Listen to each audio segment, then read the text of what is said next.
বৈধ পয়সা দিয়ে কুরবানি করেন। হুজুর তো খুব জোরে একেবারে হুঙ্কার দিয়ে বলছেন, কে বলছে 7 ভাগে কুরবানি চলবে না? ভাব খান দেখে মনে হচ্ছে যে ভাগই উত্তম। যদি এইভাবে বলতেন যে ভাগেও করা যায়, তবে একাই করা উত্তম, এইভাবে বললে তো একটু মানাই। এমন ভাবে বলছেন একেবারে মাইক ফাটিয়ে, কে বলছে ভাগে চলবে না? কত হাদিস আছে ভাগের, ভাগে কুরবানি দেন। ভাবখান কেমন লাগছে বলেন তো দেখি? মানে ভাগে উত্তম মনে হচ্ছে না কথার গতিতে? আল্লাহর কসম, আমি আব্দুর রাজ্জাক বিন ইউসুফ দীর্ঘ 30 বছরে আমি কোনোদিন অপ্রয়োজনীয় বাক্য বলিনি। আপনি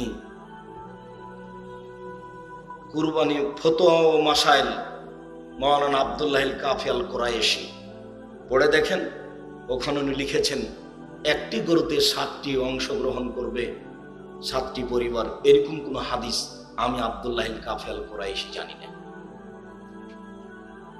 নিজের ঘরের মানুষকে দেখেন আগে, এত জোরে হংকার কেন?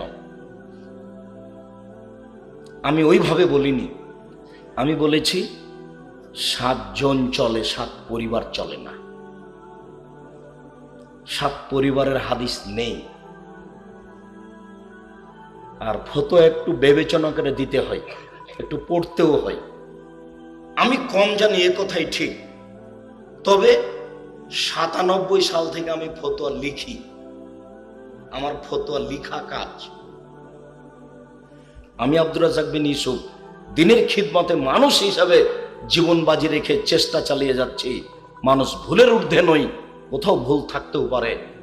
একটি গরুতে 7টি পরিবার অংশগ্রহণ করবে এমন হাদিস আমার এই দীর্ঘ 30 বছরের শিক্ষক জীবনে, এই দীর্ঘ 20 বছরের গবেষণা জীবনে, এই দীর্ঘ 16 বছরের ছাত্র জীবনে আসেনি। তবে 7 জন আছে, তবুও সফল।